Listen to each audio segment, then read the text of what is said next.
everybody. Welcome. Good luck and best wishes. Good luck. Learning English will be my opportunity to be able to work here. We thank God we are here because we feel safe now.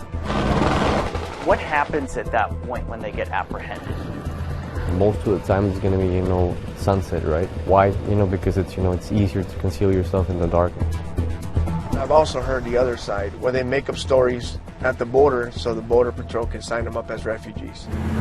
Can't remember a week where we haven't had an injury from a border wall. So we're talking about 30 feet, and that's a significant height to fall from. We're very, very fortunate to be on the border here. I cross typically Monday through Friday. It's what puts food on the table for me. It's what feeds my family. Our legal commerce is being hindered by DHS and the White House's decision to pull these people away from our ports of entry. I live here. I know what's going on.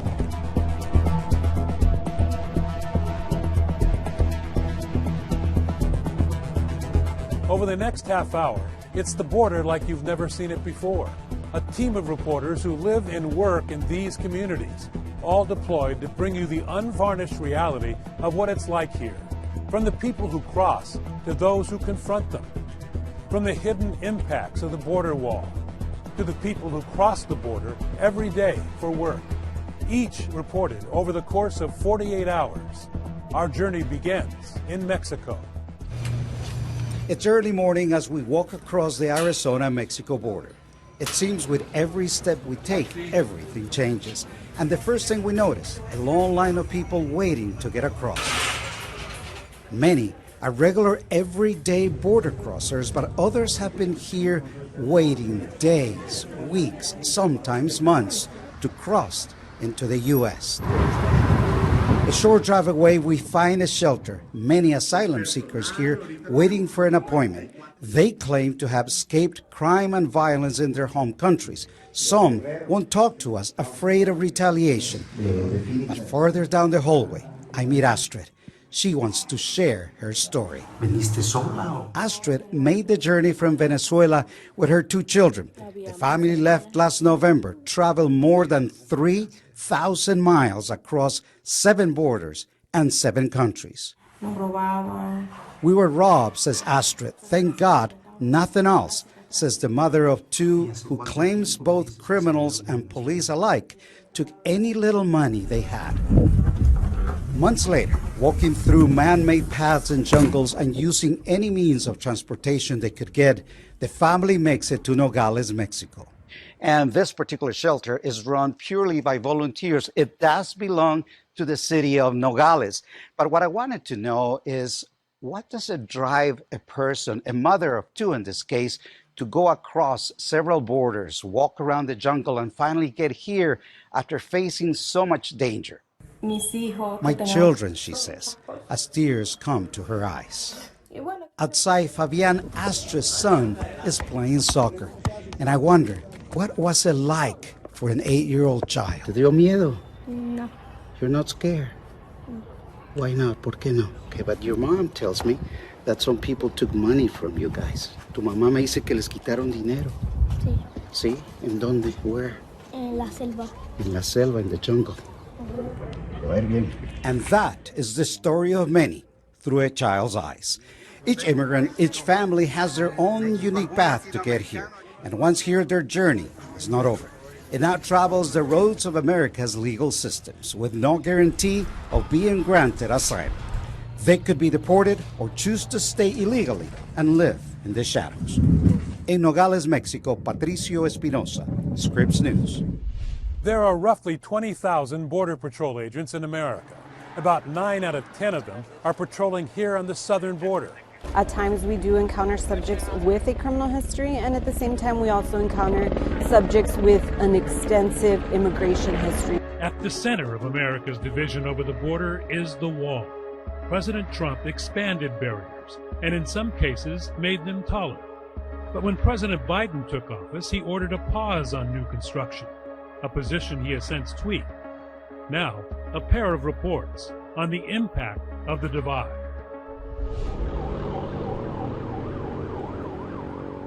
Every year, hundreds of thousands of migrants cross the U.S.-Mexico border. In fact, from October 2023 to January 2024, Border Patrol encountered more than 750,000 people across the Southwest. In San Diego County alone, agents saw more than 120,000 people. Migrants are crossing by any means possible, waiting at the ports of entries, hiking through the desert, and even climbing over the border wall. I can't remember a week where we haven't had an injury from a border wall incident since, years and years. Dr. Joseph Chachi has seen many migrants end up on his operating table after falling off the border wall. The UC San Diego neurosurgeon has been tracking border wall falls for the past 6 years. He calls each instance a tragedy. It's particularly striking when you're taking care of a severely injured patient that's shackled to the gurney that they're coming into the operating room on. It's a visual that is just really, it affects you. And he's seeing more and more. He says in 2023, UCSD Health saw 500 head injuries from these kinds of incidents, many needing surgery. Another increasing trend is more women getting hurt. So we're talking about 30 feet, and that's a significant height to fall from. If you think about the structure of the wall, it was not designed in such a way that climbing should be easy. In the past 2 weeks alone, paramedics in San Diego County transported nearly 24 people to the hospital who fell from the border wall. When the government nearly doubled the height of the border wall, the severity of injuries increased, and so did the cost of care. Since 2020, it's costing nearly $250,000 per patient to treat traumatic head injuries. Who's paying for this?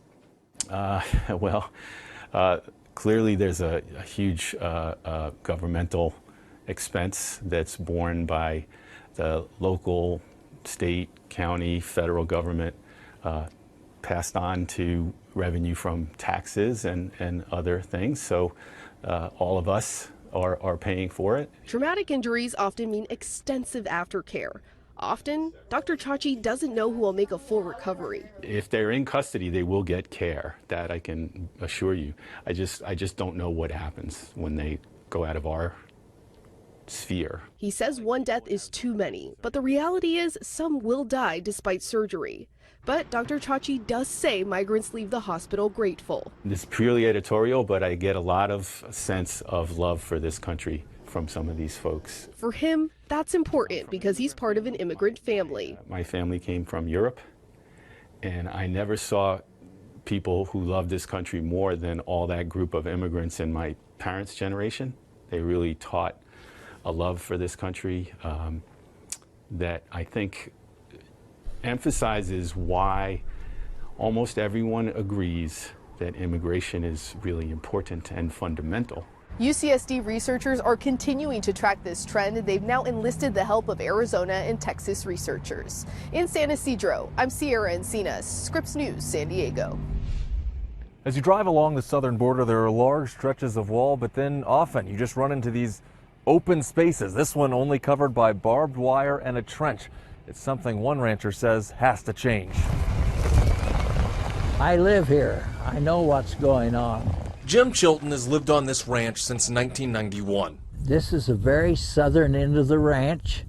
I have 5.5 miles of the international boundary. A large chunk is covered with Trump-era fencing, adding on to and in some cases replacing Obama-era fencing, which now sits discarded on private land. When President Biden campaigned in 2020, he promised there wouldn't be another foot of wall built. The wall stopped here when Biden took office. The first day, he canceled all work on the wall.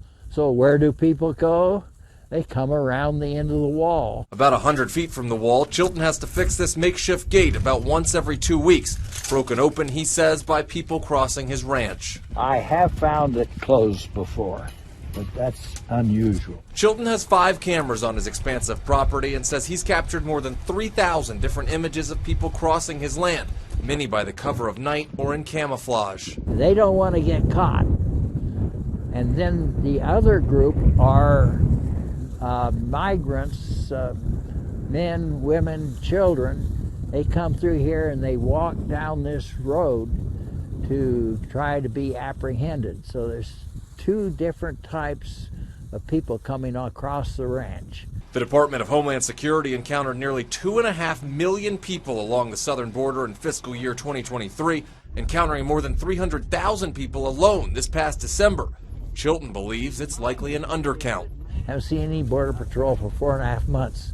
Now, they're busy in Tucson processing people that have walked through here and down the road. Even in portions where a wall does exist, there are gaps, even with materials sitting nearby, unused to fill the hole. If you have a wall with gaps in it, it doesn't do a lot of good. As he drives this portion of the wall, Chilton chuckles at no trespassing signs. Something has got to change. Nearly every time he drives this path, he sees migrants. Many dropped at the wall, and he says Border Patrol has told him it's the cartel coordinating the trips. In October, the Biden administration begrudgingly greenlit an expansion of the wall in Texas using funds allocated during the Trump administration. I hope and pray that the next president, I don't care who it is, finishes the wall, secures the border. But for now, no plans for new construction here. Fort Hatchett, Scripps News, Arivaca. Ahead, the economic reality at the border. People going back and forth every day. Plus, what happens in the 48 hours after the migrants are sent to northern states. This is Scripps News Reports. I don't see an ending to this. This issue will destroy New York City. Destroy New York City.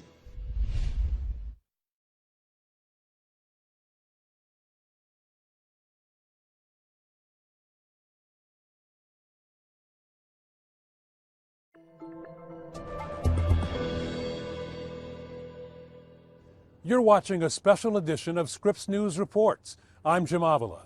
We sent more than a dozen reporting teams out along the border, all with the same mission. Take 48 hours, speak to people in the community, show us the reality of life here. Let's get back to that reporting. Under the cover of darkness, 3 migrants cross over from Mexico, here at the border wall just outside of Yuma. But Border Patrol agents are waiting nearby and quickly take them into custody. Just a short drive away, about 20 migrants are camping out, waiting for Border Patrol to arrive so they can begin their requests for asylum. ¿Tienes frío? Sí, mucho frío. Here is where we meet Maritza and her daughter Renata, who have built a small fire to keep warm on this chilly desert night. Maritza tells me they're fleeing gang violence in Chile. ¿Tienes miedo de que ellos te van a matar o matar a tu hija? Sí, porque tú no juegas con ellos. Maritza says she was worried the gangs would kill her and her daughter. Sadly, the journey itself would be full of its own risks. Es difícil, ¿sabes? Migrar no es fácil. She tells me immigrating isn't easy. Along the way, Maritza says people posing as police in Mexico stole all of her money. The sun has just come up here at the border crossing just outside of Yuma. There are about 24 people here right now, still waiting to be processed by the Border Patrol.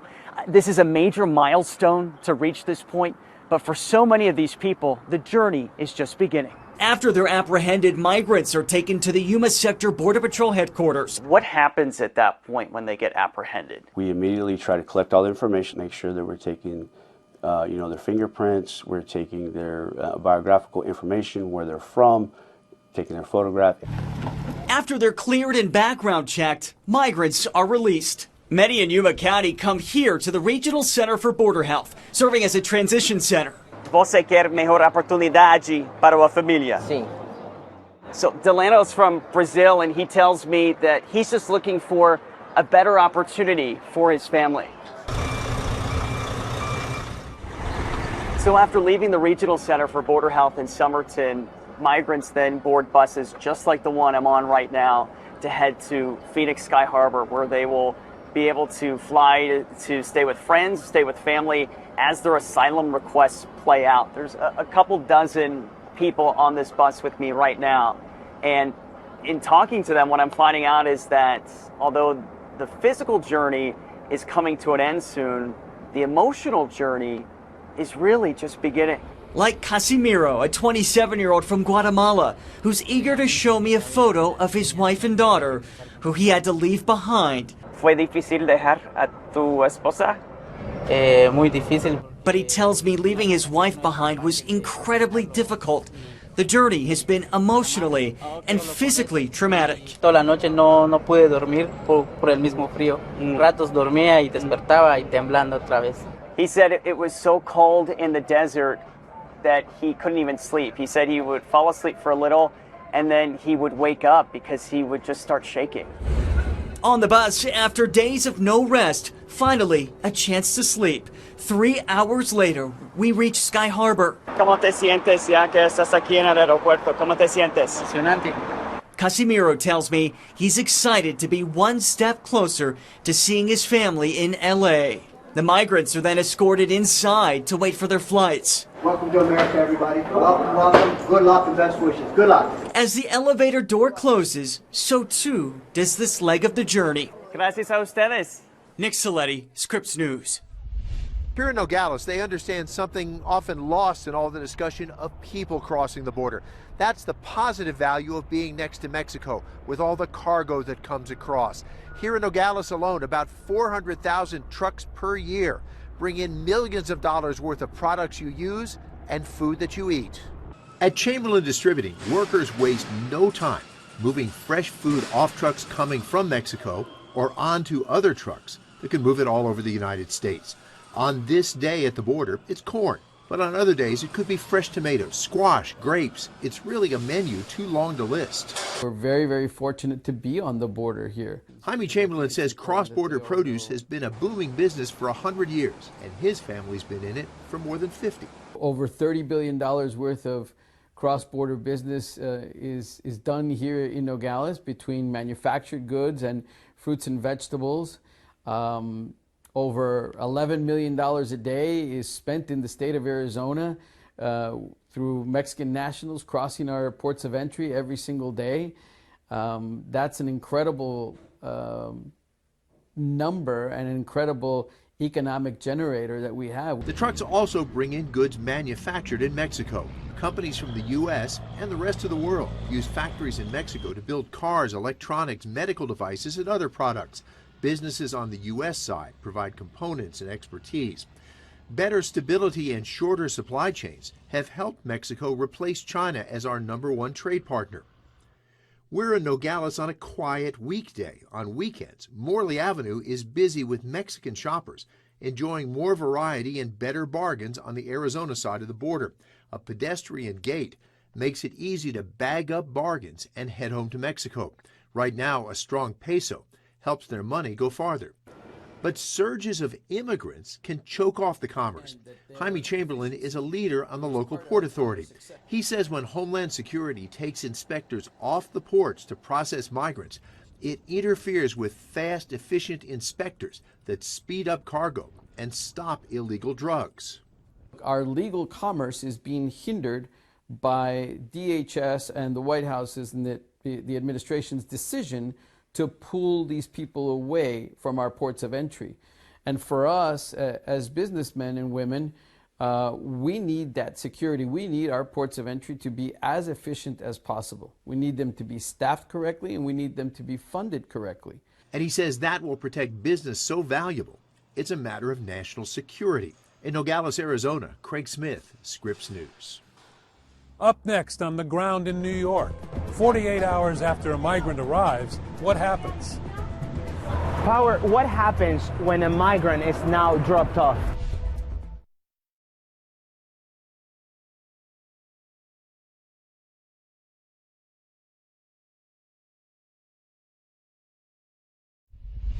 I'm outside of the Roosevelt Hotel here in Midtown Manhattan. This is one of the first places migrants see once they enter New York City. City officials say at least 180,000 asylum seekers have arrived in the Big Apple since April of 2022. About 65,000 remain in the city's care, a number propelled by the governors of Texas and Arizona. Both states have been sending charter buses full of migrants to Democratic-controlled cities to highlight the migrant crisis at the border. Power, what happens when a migrant is now dropped off?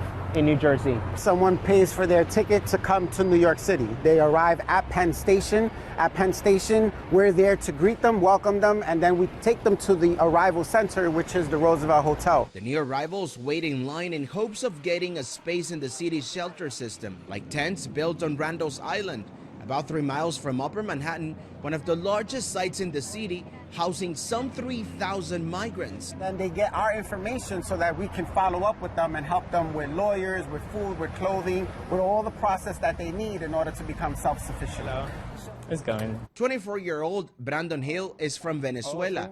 He started his asylum-seeking process with the help he received at the organization. He now volunteers and helps other migrants. Me siento parte de su familia y eso fue lo que me hizo querer ayudarlos, ser voluntario y brindarle la misma ayuda a los inmigrantes que también vienen acá. Hill arrived in New York in June of 2022.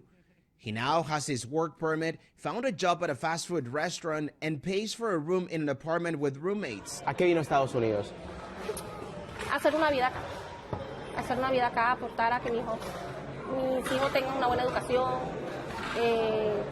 que prosperen como ser humano. Meanwhile, Mendoza says she hopes to get out of the shelter system soon. She was told her family qualifies for an apartment. Me gustaría aprender el inglés. And Hill, he's receiving free classes at the public library. You're welcome. He dreams of legalizing his status and finishing his graphic design career he couldn't complete in Venezuela. Axel Turcios, Scripps News, New York City.